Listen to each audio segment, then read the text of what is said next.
Para aqueles que não sabem, a Conferência Estadual, ela antecede a Conferência Nacional, que vai acontecer em novembro.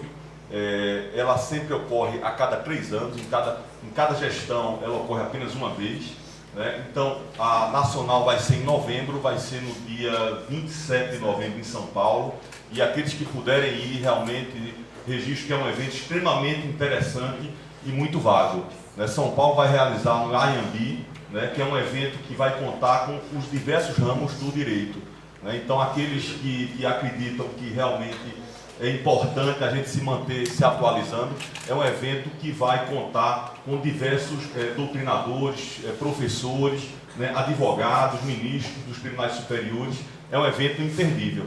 E o evento aqui da OAB estadual, que esse ano vamos fazer aqui na OAB Caruaru, como bem Felipe colocou, há 20 anos sempre se realizou em Recife, e exatamente com essa proposta de interiorizar cada vez mais as ações da OAB Pernambuco, nós vamos fazer exatamente aqui em Caruaru, no SESC. Para que vocês tenham ideia, vamos reservar a sala grande para a abertura no dia 19, que vai contar com a presença do presidente Cláudio Lamáquia, e todas essas 3 salas aqui também vão ser utilizadas. Então, o evento ele vai contar com diversas salas temáticas, onde vai haver a discussão de diversos tipos de temas: direito previdenciário, direito penal, direito civil, direito tributário, e cada um contando com profissionais extremamente especializados. Então é importante realmente contar com o apoio de vocês para trazer um evento como esse aqui para Caruaru.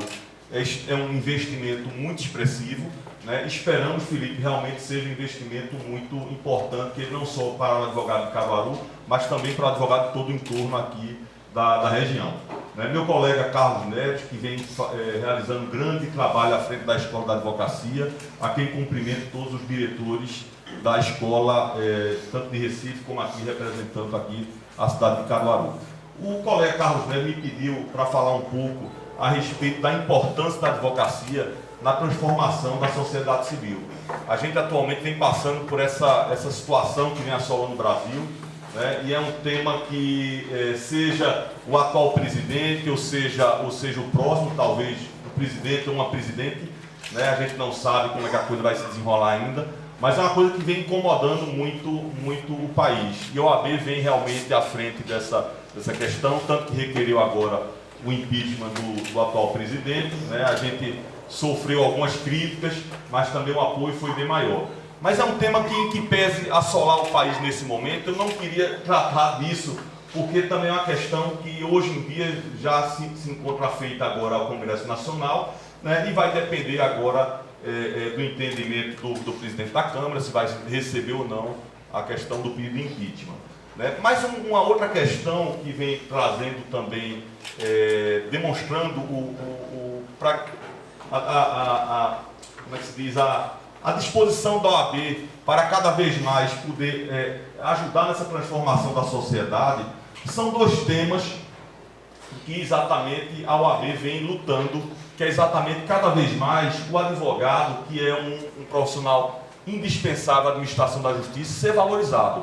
A gente é assolado cada dia, né, por ações da justiça que simplesmente deixam de lado a prerrogativa dos advogados, né? Prerrogativas essas, é bom destacar que a prerrogativa não é do advogado, mas sim da sociedade. O advogado apenas, como está representando seu cliente ali, ele apenas está no exercício daquelas prerrogativas, mas é muito comum a gente se deparar ainda hoje com algumas situações em que simplesmente a justiça, o Ministério Público simplesmente deixam de lado, né? Então a OAB ela vem lutando para cada vez mais essas prerrogativas sejam respeitadas, né? E um dos temas que a gente conseguiu aqui na OAB estadual foi exatamente a aprovação de uma lei, a Lei 15.801 de 2016, que é muito recente, não é do conhecimento de todos, que é uma lei que dá exatamente uma certa autonomia aos advogados públicos. A gente vê exatamente o país sofrendo uma situação como essa, empresas públicas sendo dilapidadas, né? Em algumas situações a gente até observa com o apoio, pareceres de advogados, que são advogados que na verdade terminam sendo pressionados, né, para dar exatamente um parecer para apoiar um determinado ato ilícito. Tanto que nesse caso da Petrobras, a gente em 2015 né, um dos advogados da Petrobras reconheceu que foi pressionado pelo diretor da Petrobras para poder dar um parecer apoiando aqueles atos que eram completamente derivados de ilegalidade. Era apenas a forma do parecer para tentar dar um acobertamento a esse ato. Então, aqui no estado de Pernambuco, a gente conseguiu em 2016, né, foi um requerimento da OAB, a gente conseguiu que o governador do estado sancionasse a Lei 15.801, né, estabelecendo o direito e a independência dos advogados públicos a respeito das suas opiniões. Então, hoje o advogado público, se não bastasse contar com o estatuto que exatamente garante a sua independência, hoje também ele conta com uma lei estadual que garante que os advogados públicos, aqueles que estão vinculados a empresas públicas, sociedade de economia mistas, autarquias, possam dar sua opinião de forma crítica, independente da vontade do gestor público, independente das pressões que o gestor público faz. Então, é uma lei extremamente importante, que deve ser do conhecimento de todos, para que aqueles que exercem atividade dentro do setor público possam exercer suas atribuições de forma tranquila. Outra questão que a OAB vem lutando, e aí é uma área que tem cada vez mais necessitado da atuação dos advogados, é exatamente com a nova vigência do novo Código de Processo Civil. O novo Código de Processo Civil criou a figura do conciliador e mediador, não é aquele conciliador que a gente tinha no juizado especial, né? Que aí, na maioria das vezes, alguns deles eram pessoas que não tinham especialização nenhuma, né? E o Código de Processo Civil traz essas duas figuras e é uma área extremamente interessante para os advogados. Vejam vocês que vai ser permitido que as partes que se encontram em juízo possam requerer exatamente a intervenção de um mediador e de um conciliador, né, especializado em determinado tema, claro, que não esteja atuando naquele processo, mas tenha conhecimento de causa, e um conciliador que possa vir a mediar ou conciliar esse litígio. Então, é um mercado que a gente vem requerendo à OAB, junto ao Tribunal de Justiça, a montagem dessas câmaras de conciliação e mediação, para que possa exatamente ocorrer a atuação dos advogados que são especializados. É muito comum a gente se deparar com algumas situações em que os juízes não conhecem a fundo a respeito de determinado tema, e só um especialista vai poder realmente dar uma orientação precisa sobre esse caso. Então, o advogado, que a gente não foi treinado nas faculdades para exatamente procurarmos mais essa veia da conciliação, da mediação, mas com o novo Código de Processo Civil, isso vai ser extremamente importante. Você vê o advogado americano, ele antes de entrar em juízo, ele procura exatamente um mediador, uma conciliação, que ele sabe que é extremamente dispendioso e demorado um litígio judicial. É uma cultura que a gente precisa deixar de lado, essa cultura do litígio, para tentar conciliar, resolver o problema do cliente de forma mais célere e mais rápida. Hoje em dia você vê aqueles processos que demoram mais tempo, com o Código Civil de 2002, que passou a vigorar o novo Código Civil, né? Ele exatamente estabeleceu um ônus muito maior. Então, aqueles processos que demandam muito tempo, simplesmente a parte está sujeita ao valor da correção, mais 1% de juros. Então, hoje em dia, não vale a pena realmente a gente investir naqueles processos que demoram muito tempo e que, ao final, vai apenas gerar uma despesa muito maior para o cliente. Então, o novo Código de Processo Civil, que foi uma grande luta da OAB, né, o ex-presidente Marcos Vinícius, que, na verdade, alguns até brincam que o novo Código de Processo Civil é, na verdade, um segundo estatuto da advocacia, porque traz exatamente, tira um pouco aquela questão apenas do juiz da causa, é quem tem comando, né, sobre o processo, para, na verdade, o comando passar às mãos das partes. Hoje em dia você pode fazer um negócio processual, estabelecendo os prazos, né, e a questão do mediador e do conciliador, as partes podem, que pese o processo estar em juízo, convocar um mediador, um conciliador, para tentar exatamente finalizar essa questão. Então foi uma das grandes lutas da OAB, exatamente com o objetivo de causar uma transformação na sociedade civil. A gente tem que acabar com essa ideia de que o bom é exatamente o litígio. Na verdade, o objetivo é resolver a questão.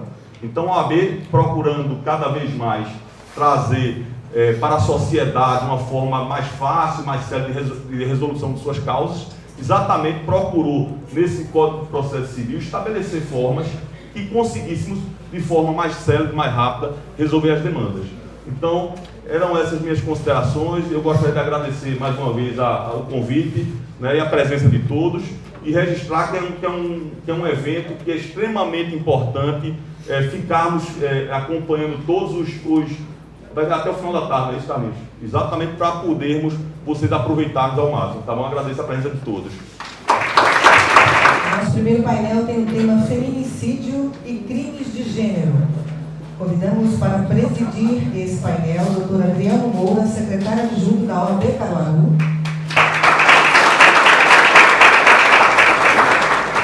Convidamos também a palestrante, doutora Carissa Lima, advogada criminalista e conselheira da OAB. Convidamos a palestrante Perpétua Dantas, secretária municipal da Mulher e professora universitária. Como debatedor deste painel, teremos Dr. João Vieira, conselheiro estadual e presidente da Comissão de Direito Penal da OAB Pernambuco. E como debatedora, fechando nosso painel, a doutora Raquel Saraiva, presidente da Comissão de Direito da Tecnologia e da Informação da OAB Pernambuco.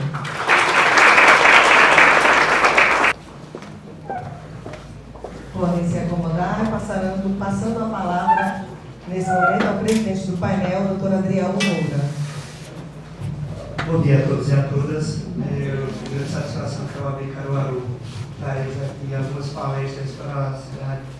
E nós vamos tentar de uma maneira, lógico que não superficial, né, como o Fernando falou, mas de uma maneira ampla, tentar trazer os temas abordados que a gente vai falar hoje sobre penal, penitenciário, civil, gestão de escritórios. Então a gente tem muito conteúdo a falar até 5 horas da tarde, não é puxando a orelha dos palestrantes de forma nenhuma, apenas querendo ser coerente com a proposta do seminário e dizer que nós vamos tentar respeitar da melhor forma possível para que não se torne cansativo e todos tenham um seminário muito interessante, certo?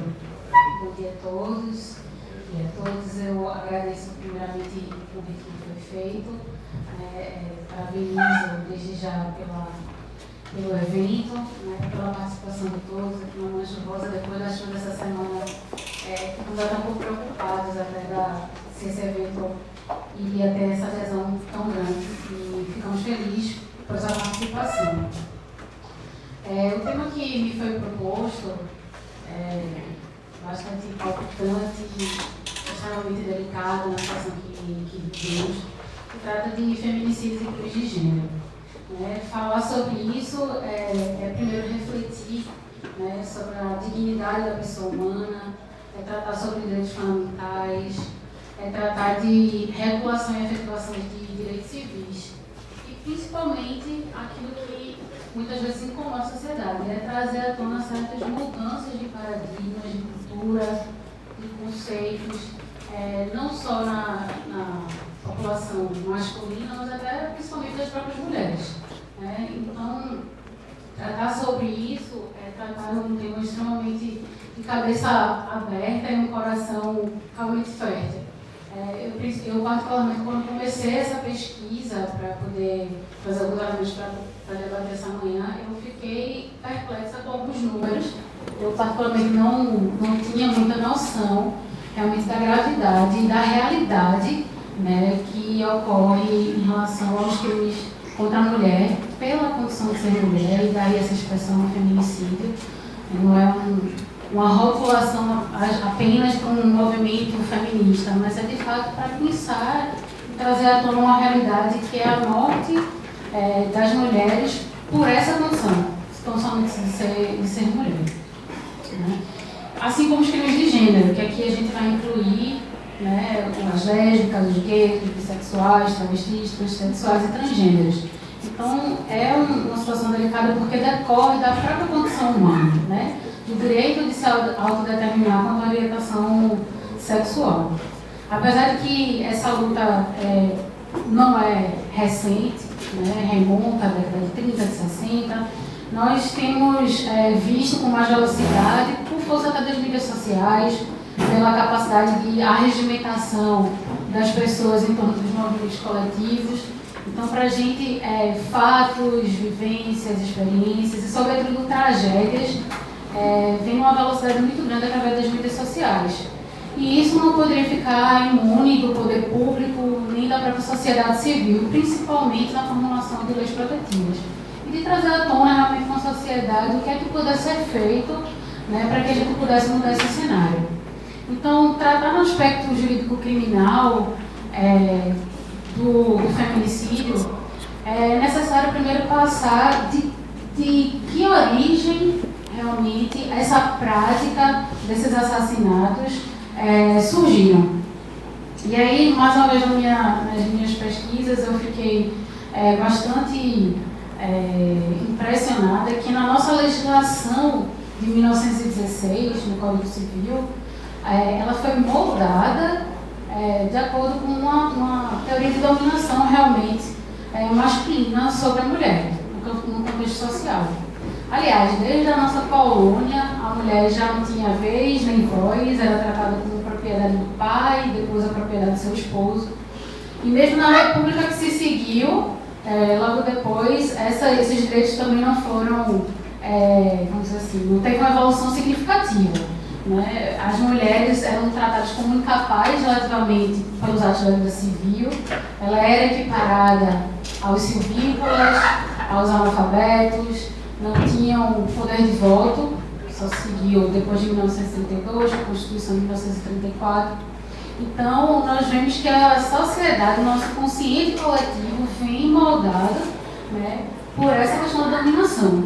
Então, muito mais do que um discurso feminista, quando nós vamos analisar nossa própria legislação civil, que nós sabemos que nossa legislação é o retrato da nossa sociedade, dos costumes que a gente defende, o que a gente vive, mais uma vez, nesse consciente coletivo, nós vemos que realmente há uma desigualdade de gênero e que essa igualdade de gênero ela é instituída, legitimada. Então, as próprias mulheres, e nesse particular eu também me incluo, de alguns discursos que algumas poucas semanas eu tinha, decorrente dessa realidade de relações. Então, para que vocês tenham uma ideia, mas retomando do Código de 1916, além da capacidade civil, competia ao marido, né, ao esposo, a administração dos bens da sociedade. Ele, no Código 16, dizia que ele era o chefe da família, né, a ele competia fixar a residência, a ele competia administrar os bens, sobretudo os bens da própria mulher, era ele que era obrigado a tomar conta. A mulher, se quisesse trabalhar fora do teto conjugal e fora do domicílio, tinha que pedir autorização a ele. E isso é uma disposição expressa de lei, em 1916. Então, o aspecto jurídico penal de proteção da mulher vai muito dessas próprias relações de natureza civil. Então, a história da evolução do direito penal de proteção da mulher, ela vai a passos lentos e não largos, como deveria ser, porque a gente está tratando de um número significativo de mortes, como eu vou dizer para vocês. Apenas para dar um exemplo de como essas orientações do ponto de vista social se incluem, e aqui nós não estou querendo criar uma briga de gêneros, e eu acho que o feminismo moderno não está se cuidando muito disso, mas realmente de uma efetivação de igualdade de direitos. Mas apenas para vocês terem uma ideia, apenas há poucos meses foi normatizado perante os tribunais o direito de preferência pelas gestantes e lactantes, né, nas sessões de julgamento de audiência, né, ter um espaço reservado para a amamentação. Isso poderia ser efetivado num consenso cultural, como nós damos licença para os mais idosos ou para o agravo no trânsito, mas isso for preciso ser normatizado, porque as estruturas de autoridade, de relações, os espaços sociais de poder são moldados realmente por uma perspectiva masculina e não feminina. Então eu digo isso até com conhecimento de causa, que há 9 meses eu tive um bebezinho, eu estava conversando com o Dr. Fernando e o Dr. João um pouco mais cedo, a luta que de fato, apesar de sermos economicamente ativas, eu trabalhei até pouco tempo antes do parto, Mas para quem está na amamentação do livre demanda é realmente complicado. Então eu deixava o bebê no carro com alguém, ia fazer audiência, voltar para amamentar. E realmente há uma certa dificuldade. Então nós temos desejo, nós temos nossa ambição profissional, nós trabalhamos economicamente ativo, mas no contexto biológico somos diferentes. E é nessa perspectiva que a igualdade de gênero se insere. Não é você privilegiar a mulher, mas ela tratar e respeitar as diferenças biológicas ou algum contexto, né, que nós nos inserimos, que é diferente do homem, de forma que a gente consiga galgar os mesmos espaços políticos, os mesmos espaços econômicos, os mesmos espaços sociais. É nessa luta que se insere a questão da igualdade de gênero.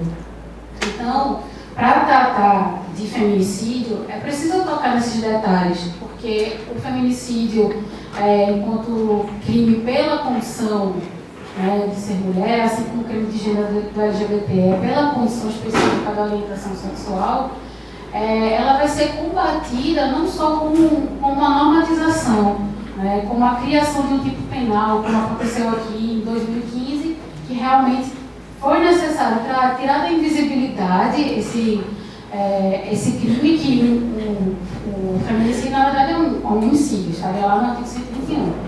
Mas foi necessário tipificar dentro do Código Penal para chamar a atenção realmente de uma realidade.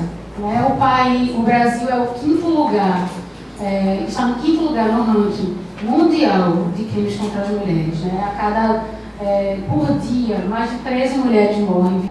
Para que vocês tenham uma ideia, o crime chamado crime de sedução, da década de 40, na exposição de motivos do legislador, eu vou ler um trecho para vocês, fica claro de que o preconceito e a questão do que é considerado ético e moral na perspectiva do homem. Eu vou pedir licença para ler para vocês aqui. Para que se identifique o crime de sedução, é necessário que seja praticado, entre aspas, com abuso da inexperiência ou justificável confiança da ofendida. O projeto não protege a moça que se convencionou chamar emancipada, nem tampouco aquela que, não sendo de toda ingênua, se deixa iludir por promessas evidentemente insinceras. Em abono do critério do projeto, acrescente que, hoje em dia, dados nossos costumes e formas de vida, não são raros os casos em que a mulher não é a única vítima de sedução. Já foi dito com acerto que, entre aspas, no crimes sexuais, nunca o homem é tão algoz que não possa ser também um pouco vítima, e uma mulher nem sempre é maior e a única vítima de seus pretendidos infortúnios sexuais. Então, está aí o legislador traduzindo o que hoje é o nosso discurso. Ela está com aquela roupa, então ela merecia ser estuprada. Ela está com aquele comportamento, então ela poderia sofrer um abuso. Ou aqui, no crime do 215, que é ter produção carnal com mulher honesta. Existia um elemento normativo do tipo, até 2005, de que a honestidade era pressuposto para a tipificação. Vale dizer, se a pessoa era prostituta, ela poderia ter sido vítima desse crime, mas era típica a conduta. Então, ela poderia ser não considerada honesta do ponto de vista legal. Então, como se a forma de que ela vestisse ou a condição dela de ser prostituta pudesse eximir ela, fosse imune a fato de que ela pudesse ser emprestada para fins sexuais. E pasmem, apenas até 2005 esse crime estava vigente. Então, o assassinato de mulheres na época da criação da República era legitimado a pretexto do adultério, que também era criminalizado. Então, o país, o Brasil especificamente, demorou bastante para poder adotar práticas de erradicação. Apesar de que a ONU e a OEA tiveram feitas 2 convenções sobre esse tema, que veio ser ratificada em 94, a primeira lei que colocou a violência doméstica como uma qualificadora do crime de lesão corporal só veio em 2004. Apesar do Brasil já ter ratificado em 94 essa convenção chamada de Belém do Pará, que é para a eliminação das formas de discriminação contra a mulher. Então, a Lei Maria da Penha, que foi inspirada nessa convenção de Belém do Pará, está lá no seu preâmbulo, ela ainda está muito aquém do que se espera. Por mais ela ter baixado alguns índices de homicídio em alguns locais, em algumas capitais, inclusive Pernambuco. Pernambuco, em 2003, era o 5º lugar das capitais, maior índice de mulheres. Mas agora, depois da Lei Maria da Penha, ela decresceu. Nós estamos no 14º, mas ainda com um nível alto, né, de 5 homicídios para cada 100 mil habitantes. Ela não está ainda alinhada com as diretrizes do protocolo de comissão. Eu acho que a doutora Perta vai falar mais sobre isso. Principalmente no engajamento das autoridades públicas, nas formas de acolhimento dessa mulher, na forma como ela é tratada, em locais especiais, porque quem sofre uma violência sexual já sente vergonha e já está no consciente coletivo de que ela é culpada, né? Justamente porque nós temos essa cultura de sempre vitimizar, procurar na vítima alguma justificativa para o abuso que ela sofreu. E temos a tendência também de desumanizar o agressor. Não, ele pode ter usado droga, ele pode ter bebido, ele poderia estar com raiva. Não simplesmente um homem que, em sã consciência, realmente quis fazer a prática do crime. Né? Então, a lei ainda veio com muito atraso. Né? No universo que nós vivemos, no mapa da violência feito pela ONU, em 2013, representando que o universo doméstico tornou 55% desses assassinatos.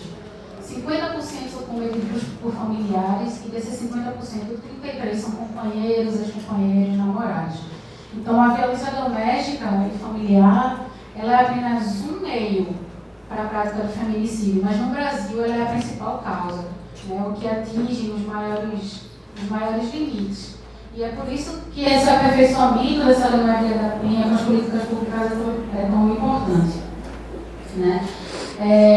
E nesse contexto, eu queria já estou me encaminhando para encerrar a nossa reflexão aqui, e é nesse contexto que eu falei no começo sobre costumes, tudo é que a gente pode diminuir essa prática do feminicídio.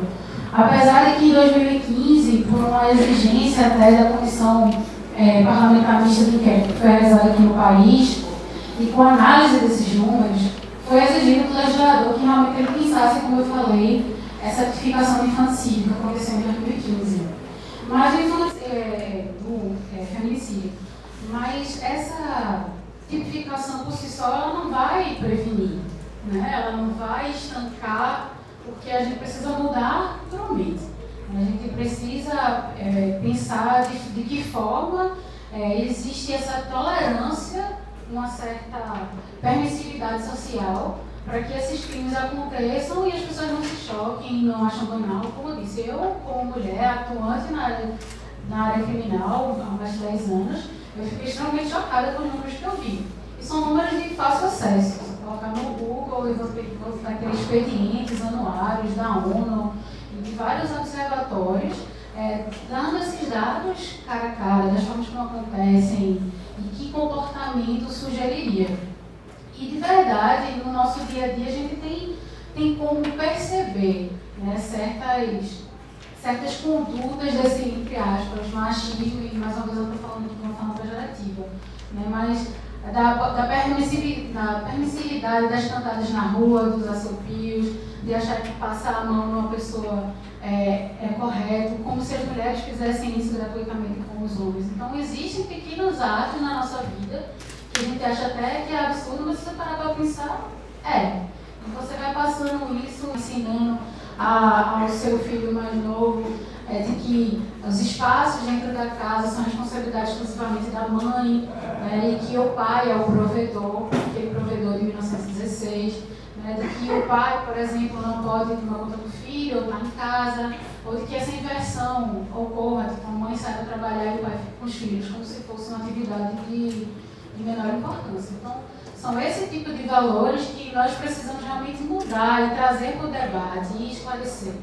Porque começa do menino até a idade adulta essa questão dessa consolidação dessa consciência. E é dentro desse sentido, para encerrar aqui, também estão os crimes de gênero.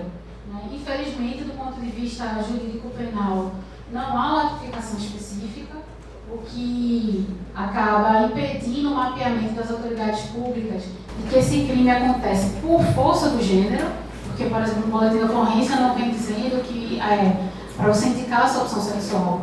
Então, hoje em dia, no Brasil, apenas ONGs independentes que conseguem mapear alguns números por força dos conhecidos, de boletins da mídia ou de algum órgão mais próximo, né? Então, eu consegui, por exemplo, apenas uma Bahia, que dá conta realmente que em 2016, por exemplo, foram 343 pessoas mortas em todo o Brasil por força do gênero.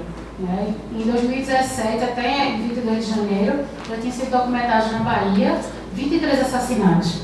Né? Então, é parte do mesmo pressuposto, né? Da mudança cultural, de tolerância, de trazer à tona nós como operadores de direitos e futuros operadores de direito, que a legislação ela vem para dar um suporte, mas compete à sociedade civil modificar. Então, a lei penal ela não está para regular a sociedade, mas o inverso, ela tem que ser utilizada em última análise. Né? Existe um princípio que é da subsidiariedade do direito penal, né, que o direito penal tem que vir em socorro em casos extremos. Então, acredito que o caminho para a redução do feminicídio, como dos crimes de gênero, parte efetivamente da sociedade para a lei, não da lei para a sociedade. Então, não vai vir de cima para baixo. Então, acredito ser louvável, né, essa iniciativa para que a semente aqui seja plantada, da discussão dos debates dentro das faculdades, né, futuras mães, futuros pais, porque essa prática vai começar desde o filho pequeno, né, dos homens e meninas, dessa efetivação, dessa parceria de homens e mulheres para a efetivação, né, dessa igualdade de direitos de gênero. Não é uma supremacia também de mulher contra homem, por isso que eu acho importante que, na verdade, é uma igualdade de direitos de gênero. Né? As mulheres precisam ocupar os mesmos espaços públicos, os mesmos espaços sociais, políticos, para ela dar a contribuição dela, né, que ainda realmente está um pouco bastante mitigada. Agradeço a oportunidade. Bom dia a todos.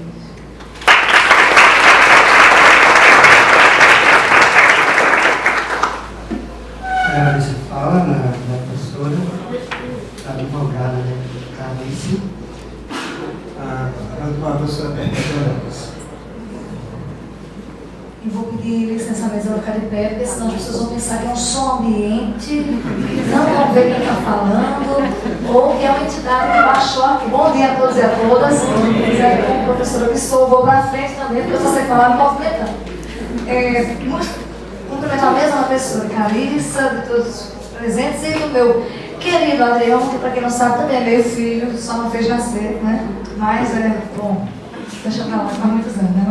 Um pouco do contexto que nossa colega brilhantemente aqui narrou, e se a gente for pensar, você falando da questão cultural, e Lucimere Passos estava comigo, minha querida Lucimere, em nome de que eu cumprimento todas as mulheres aqui presentes, e o nosso filho Nemésio, cumprimento todos os homens. Estou presente no lançamento deste livro, que eu queria indicar para todas as pessoas que puderem, e que tenham interesse de estudar e pesquisar sobre esse tema, Órfãos de Esperança, de Véronique Durand, que é uma francesa radicada no Brasil, que deu um show, não foi, Mary? Um arraso num trabalho de pesquisa de 15 anos, uma pesquisa brilhante, que ela foi de Jabotão dos Guararapes, a Bangladesh, a Índia, a China, levantar justamente essas questões culturais que implicam na violência contra a mulher. E se você se chocou com os números vistos, digamos que 20 anos de tribunal do júri e de trabalho na penitenciária já não me choca tanto. Eu lamento que ainda passemos por isso em pleno século XXI. Quando a gente lê o livro de Veronique, nós ficamos estarrecidas com os números do mundo. Então é uma situação deplorável, verdadeiro genocídio. Bom, e aí a gente coloca uma questão que você colocou bem claramente, que embora muitos avanços tenham sido alcançados com a Lei Maria da Penha, ainda assim contabilizamos 5,8 assassinatos de mulheres a cada 100 mil mulheres hoje no Brasil, né? Que é o 5º país no ranking que nossa colega colocou, em assassinatos de mulheres, em que a grande maioria de fato se dá no contexto familiar e doméstico e trata-se exatamente do feminicídio. Pode passar. Segundo o mapa da violência de 2015, 4.762 assassinatos de mulheres registrados em 2013 no Brasil. Vejam, 4.762, é um número muito grande. 50,3% foram cometidos por familiares, sendo que 33,2% desses casos o crime foi praticado pelo parceiro ou ex-companheiro. O que mostra a questão cultural da posse, do possuir, nós somos coisa, não somos sujeitos de direito, né? É praticamente uma relação de coisificação. Essas quase 5.000 mortes representam 13 homicídios femininos diários em 2013. Vamos pensar que até terminarmos esse seminário hoje, no final da tarde, provavelmente entre 13 e 15 mulheres terão sido assassinadas no Brasil. Pode passar. O homicídio de mulheres negras, isso é um dado, e aí não sabe nem que nossa colega Lucimere está aqui, que é uma das grandes ativistas na causa dos direitos humanos, em especial em igualdade racial. A gente discutiu isso no seu seminário no final do ano passado. Se o recorte da violência contra a mulher é gritante no Brasil, quando a gente faz um corte étnico nesse recorte, nós ficamos ainda mais esclarecidos com esse dado. Mulheres negras, esse número aumentou em 54% de homicídios contra essas mulheres em 10 anos. E o mapa também mostra que a taxa de assassinatos de mulheres negras aumentou justamente 54%, passando de 1.864 em 2003 para 2.875 em 2013. Chama a atenção que no mesmo período, esses 10 anos, o número de homicídios contra mulheres brancas caiu de 9,8%. Caiu 9,8%, de 1.747 em 2003 para 1.576. Isso são números que tem que ficar na nossa cabeça, porque existe um porquê, né? Existe no Brasil um extermínio da juventude negra, inclusive. Na época, no seminário que nós fizemos, nós temos no mapa da violência um recorte étnico-racial que mostra essa realidade com relação aos homens negros. Então essa realidade também afeta as mulheres, o que mostra que nós estamos vivendo no país um problema gravíssimo de apartação racial também e de intolerância, e o tema racismo tem que ser discutido dentro de outras variáveis de temas. Estudo preliminar do IPEA estima que em 2009, entre 2009 e 2011 no Brasil, registrou 16,9 mil feminicídios, ou seja, mortes de mulheres por conflito de gênero, especialmente em casos de agressão perpetrados por parceiros íntimos, certo?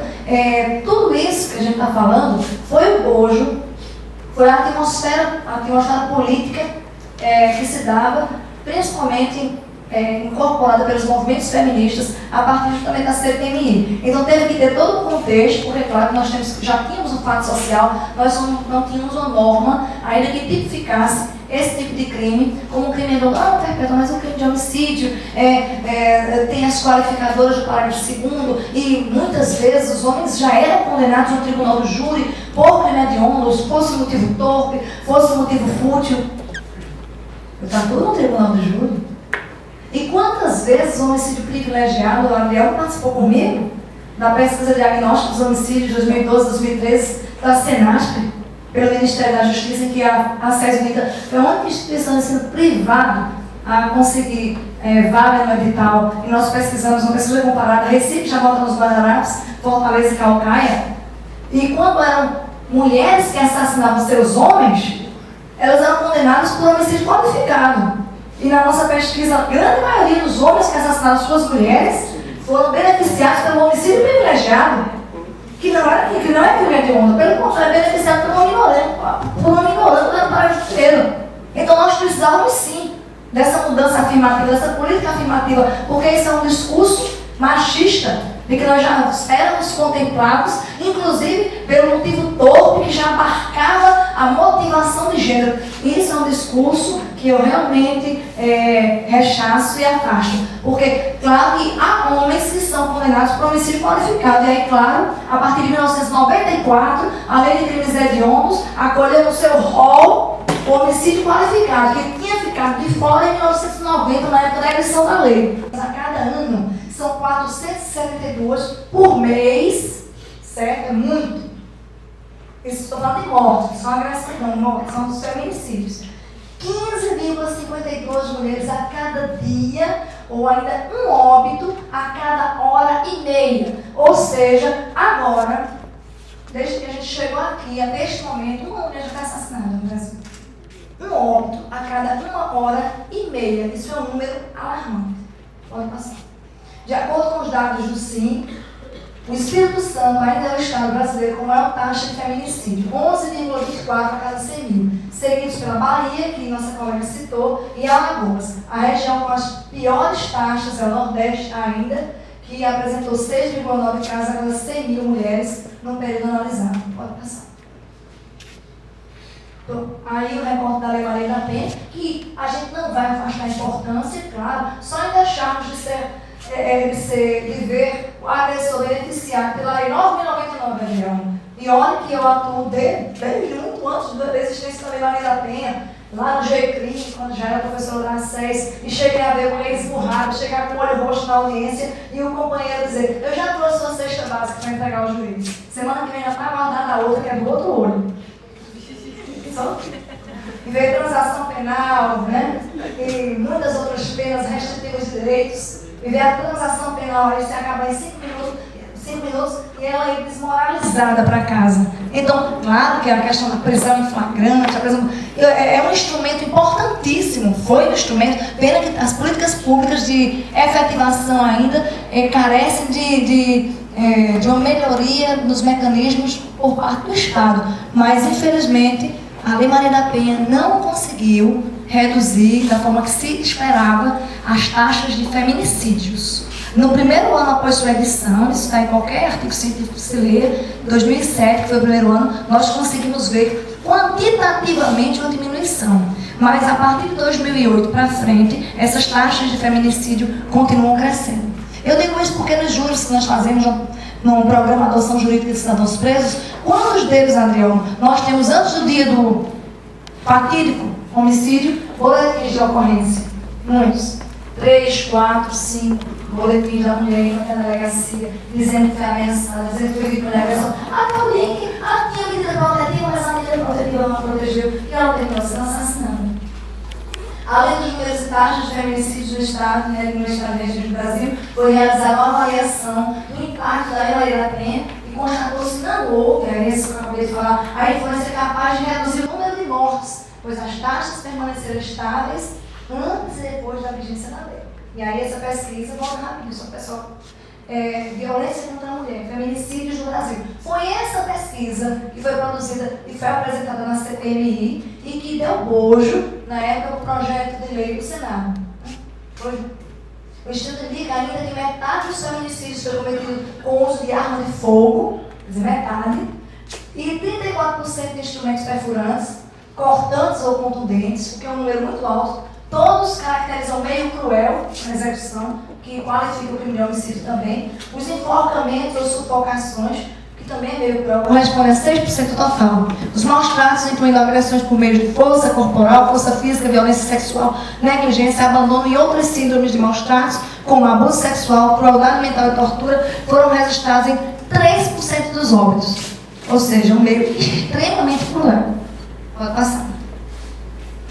Criou-se mais uma forma qualificada de homicídio no Código Penal brasileiro, além de novas causas especiais de aumento de pena, que foi muito importante, bem como alterou a redação da Lei 8072/90 de crimes hediondos. Isso foi importante, alterar a lei. Porque se não tivesse alterado, não. O silêncio da lei de crimes hediondos ia gerar uma discussão doutrinária e jurisprudencial, porque no momento em que um meio cruel fosse perpetrado para o cometimento de um feminicídio, mas que a motivação fosse a violenta emoção, logo em seguida a injusta provocação da vítima, nós estaríamos diante de uma figura híbrida, muito polêmica até o dia desses no Código Penal, que é o homicídio privilegiado qualificado. E nós temos jurisprudência já sobre isso, doutrina que diz que quando o homicídio é privilegiado qualificado, ele não é crime hediondo. E aí, consequências de execução penal, progressão de regime como sexto da pena, foram todos os demais benefícios dos crimes não hediondos. E aí agora não, no momento em que a lei muda e altera e entra no rol da chapita, a lei de crimes hediondos, acabou a discussão. Pode ser privilegiado, qualificado, é crime hediondo? Sim. E aí todas aquelas consequências jurídico-penais e de execução do crime hediondo se estendem ao feminicídio. Por isso eu não aceito a visão machista de quem diz que não mudou nada. Não mudou porque não foi com sua filha. Porque não foi com um querido seu. E olha que eu atuo no tribunal do júri e já defendi. né, em situações muito especiais. Adriano sabe disso, sempre me ausentei muito dos crimes contra as mulheres. E as consequências de quem é punido por crime hediondo são mais severas do que quem é punido por crime comum. Isso não é novidade para mim. Oriundo da CPMI de violência contra a mulher no Brasil e do projeto de lei do Senado, número 292 de 2013, que escancarou, foi o que aconteceu, escancarou mesmo, para o Congresso os números alarmantes da violência de gênero no Brasil, especialmente o número dos homicídios de mulheres por essa motivação. Que ainda hoje existe um grupo de críticos ferrenhos dessa alteração do Código Penal. Então, mas o direito penal é a última ratio, não é ela que vai resolver os conflitos. E isso aqui resolve uma questão histórica. Não resolve, mas pelo menos revela uma questão histórica, que é o reconhecimento, como você acabou de falar, da necessidade de um olhar humano para esse tipo de crime que é cometido no Brasil. Dificilmente um homem morre em função da sua condição de gênero. Eu matei porque era homem. Eu matei ele. Né? Isso a gente não vê. Então, nós temos uma desigualdade histórica, principalmente depois que saímos do espaço privado, passamos para o espaço público. Nós temos sido caçadas como lobos. Parte dessas mulheres que são assassinadas, elas têm sido assassinadas porque elas rompem com a expectativa de gênero, porque elas rompem com o casamento em que elas são secularizadas nessa relação.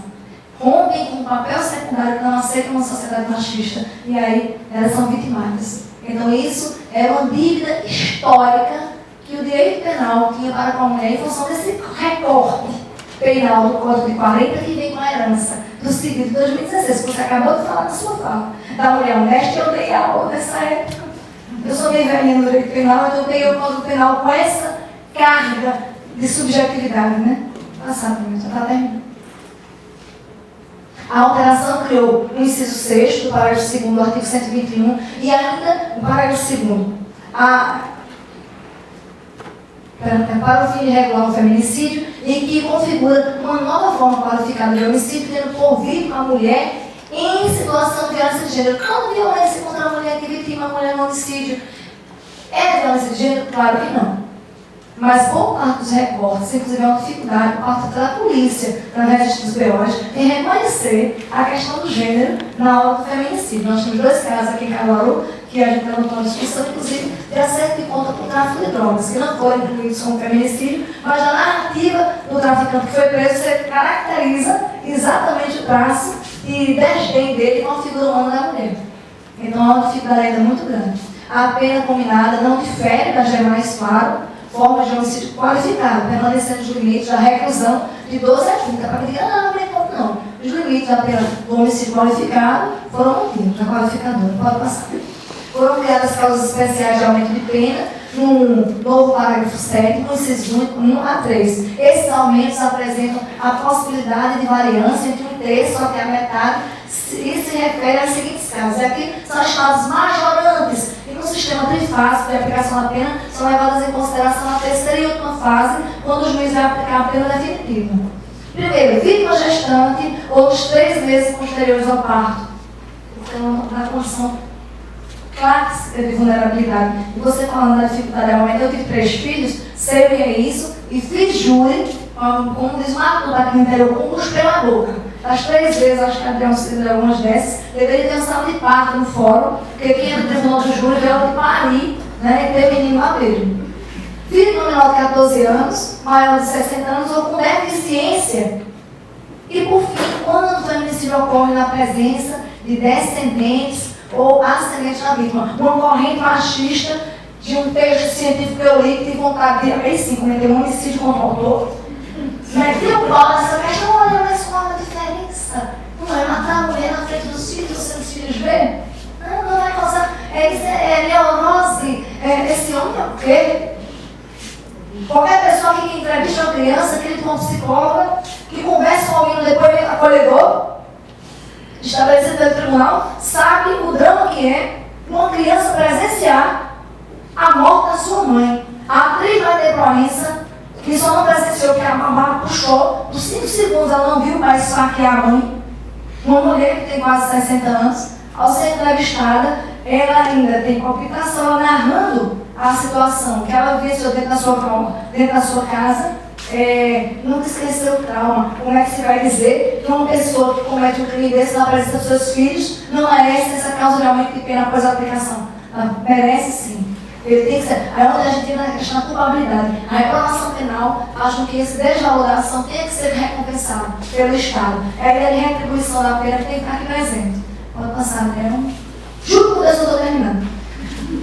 A nova redação dada ao artigo 1º, inciso 1 da lei, a lei de 1º ano que a gente acabou de falar, pelo artigo 2º da lei 13.104, foi e é muito relevante, porque em caso hipotético de esquecimento do legislador, o que, diga de passagem, aconteceu no projeto, isso foi lembrado já na hora de formalizar, foi um acréscimo que foi feito pela Comissão de Constituição e Justiça, o feminicídio ficaria de fora do rol da chapa de 3711 e geraria certamente uma celeuma sobre o tema. O que ia ter gente progredindo em regime como sexta pena? Imaginemos, por exemplo, a figura do homicídio privilegiado qualificado que eu acabei de falar, antecipando o slide.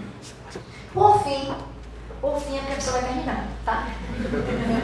Por fim, mesmo com as críticas machistas a respeito deste tema, principalmente aos que afirmam que a motivação torpe já acolheria essa modalidade de crime, o feminicídio foi uma inovação normativa fruto das lutas dos movimentos sociais, em especial o movimento feminista, que vem lutando há décadas pelo reconhecimento de direitos, garantias e, na fala da nossa colega, pela igualdade de gênero. Não é pela superação de um gênero sobre o outro, é pela igualdade de gênero e de espaço na sociedade. Aqui eu encerro. Muito obrigada.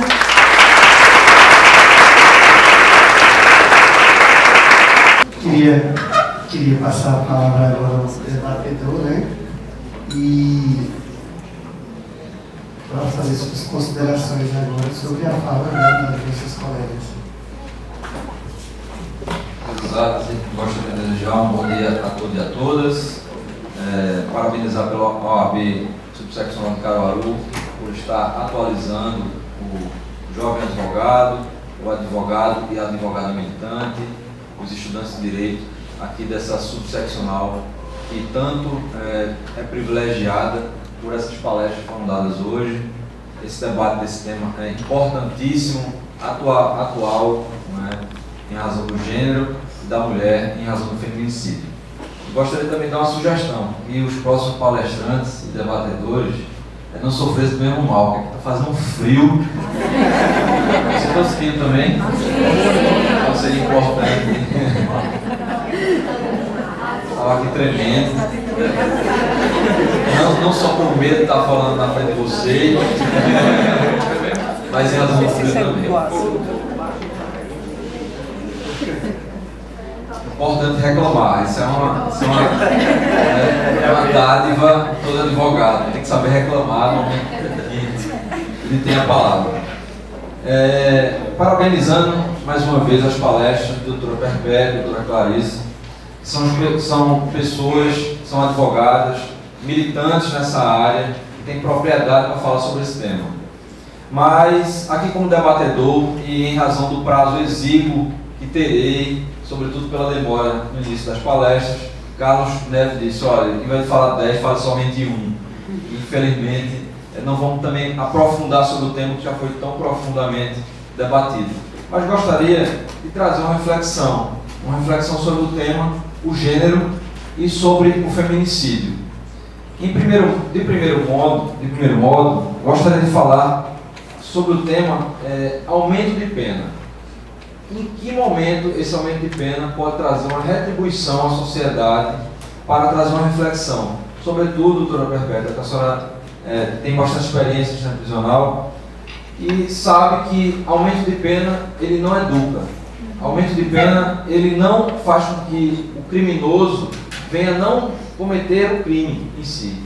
Mas esse momento de reflexão é importante para a sociedade, o debate é importantíssimo também para a sociedade. E nesse debate sobre feminicídio, e aí também o gênero, digamos, se uma mulher cometesse um homicídio contra uma outra mulher, seria um mulhericídio? Não é? A gente deveria trazer esse tema com muito maior profundidade. Sim, feminicídio. Porque a mulher, em razão do contexto do sexo feminino. Qual é a grande questão?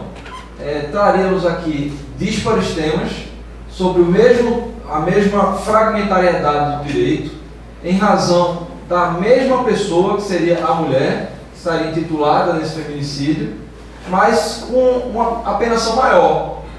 Digamos, se o legislador trouxe, e aí esse momento de reflexão, trouxe para criar um condão de aumentar uma pena, tipificação em razão do poder de força do homem, da maneira impositiva, para que historicamente ele viesse a mudar esse conceito, e em razão da mulher contra a mulher, ou se não, do homossexual contra o homossexual, contra o lésbico contra a lésbica, enfim.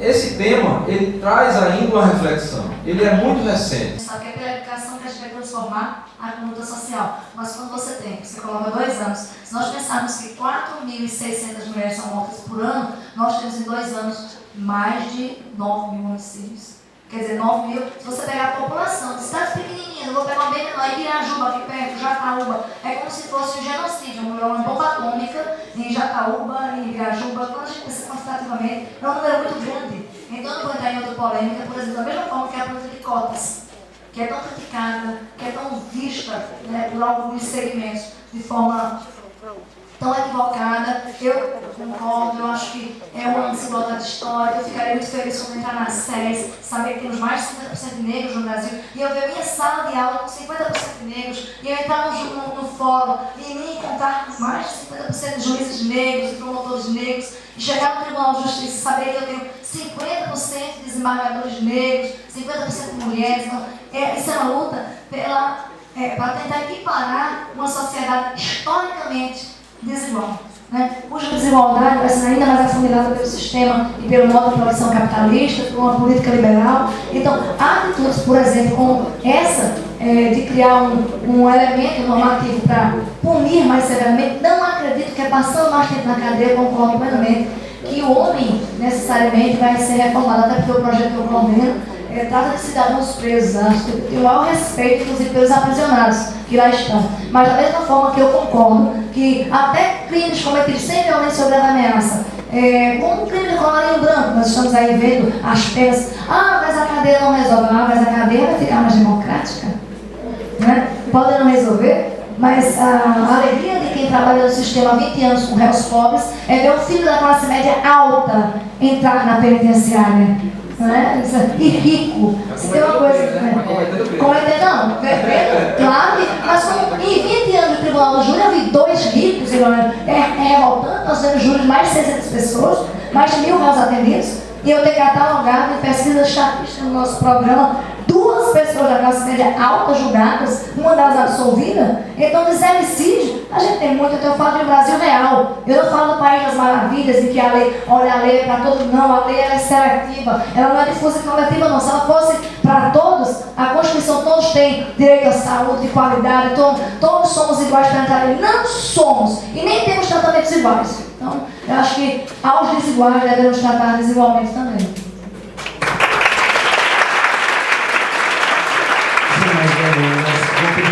Vou pedir desculpa ao professor, eu vou pedir desculpa ao advogado João Vieira, em decorrência da hora. Eu prometi no começo fazer uma presidência célere. Então eu vou pedir, não caçando sua palavra, mas vou passar de imediato a palavra para a debatedora Raquel Saraiva. Oi, bom dia, pessoal. Foi me pedido para colocar um pouquinho de tecnologia nessa conversa, né? Porque eu sou presidente da Comissão de Direito e Tecnologia da Informação da OAB Pernambuco. Então, o tema que assim, eu vou propor o debate é sobre o revenge porn, ou a pornografia de vingança, né? Em que o que é isso? Começando pelo conceito, né? A gente que estuda essas políticas, essas práticas pela internet.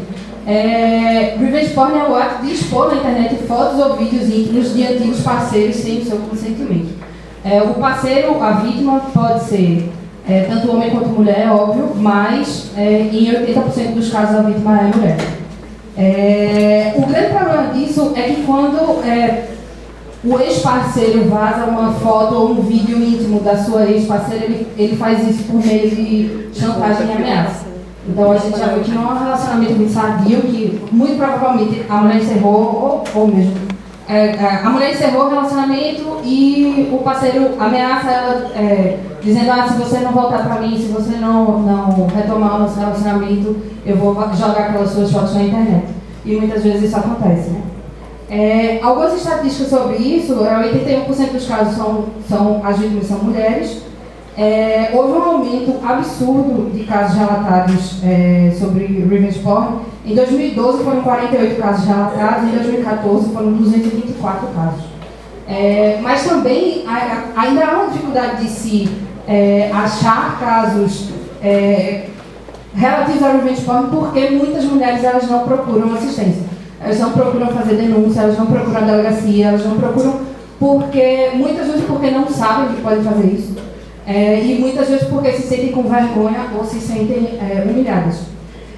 E dessas vítimas, 1 a 4 vítimas é menor, na faixa de 13 a 15 anos. Então, é uma prática que tem se alastrado muito entre os jovens, né? Na CDTI a gente tem um programa que se chama CDTI nas escolas, que a gente vai para as escolas e esse é um dos temas que a gente trata. E já houve casos de a gente terminar a palestra e chegar uma menina pra gente, um aluno da escola dizendo eu fui vítima disso. E relatar pra gente o que foi que aconteceu. Muitas vezes elas precisam mudar de escola, mulheres, quando já são adultas, elas mudam de emprego, ou muitas vezes têm que mudar de cidade, e algumas chegam a cometer suicídio por causa disso. Em 2013 a gente teve 2 casos relatados de mulheres que cometeram suicídio em razão de revenge porn. E a estimativa dos especialistas é que cerca de 20% dos casos de crimes cibernéticos, crimes praticados pela internet, sejam casos de revenge porn também. Então, o que é que a gente tem de inovação em relação a isso? Inovação legislativa. O Marco Civil da Internet, ele propõe, no artigo 21, porque é o seguinte, o Marco Civil da Internet, para a remoção de conteúdos de forma geral, a regra geral é que haja uma ordem judicial para que esse conteúdo seja removido de qualquer site. Então, só que aí, em relação a materiais de conteúdo íntimo, o artigo 21 faz uma exceção a isso e diz que basta apenas uma notificação extrajudicial para remover esse conteúdo. Não precisa de ordem judicial porque, afinal de contas, a gente está falando de conteúdo sensível e que tem que ser removido realmente imediatamente. O ex-parceiro ou a ex-parceira faz o vazamento inicial do vídeo, mas muita gente depois perpetua isso e compartilha, né? Então, isso só faz aumentar mais essa sensação de humilhação, no caso da mulher que sofre isso. E aí, uma outra exigência da lei também, o Marco Civil da Internet, é fornecer a URL do conteúdo, ou seja, tem que permitir a identificação do conteúdo com o endereço expresso na notificação extrajudicial para que seja removido especificamente aquele conteúdo.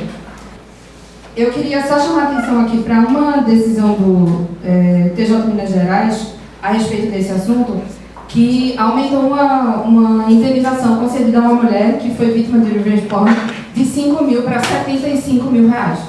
E aí, em alguns trechos, o desembargador relator ele falou o seguinte: é desprezível e merece total repreensão, não só judicial, mas também social, devendo ele arcar com todas as consequências de ter tratado de forma tão desrespeitosa sua então parceira. Atingiu família, ciclo social, relações de trabalho do embargante, causando-lhe imensa humilhação e vexame, denegrindo de forma abominável sua honra e imagem. E aí ele, em outro trecho, que eu acho para mim é o mais emblemático e importante, diz: o fato da embargante ter tido vontade em se mostrar nua ao embargado pela internet não lhe diminui a moral. Então, eu acho que é esse o discurso que a gente tem que adotar, assim, que a culpa não é da vítima, não é o comportamento dela que determina que ela pode ser vítima de uma violência desse tamanho.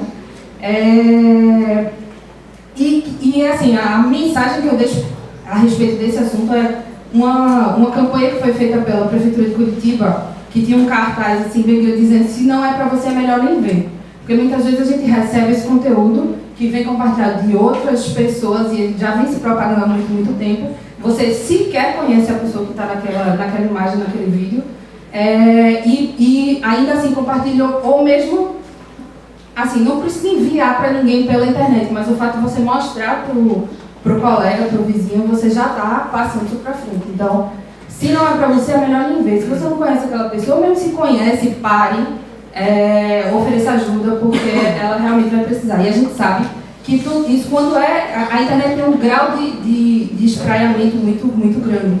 Então, quando essas coisas caem na internet, a gente sabe que a internet é uma premissa que a gente utiliza, é que a internet nunca esquece. Então, isso vai causar um mal muito grande a essa mulher que foi vítima disso. Obrigada, gente.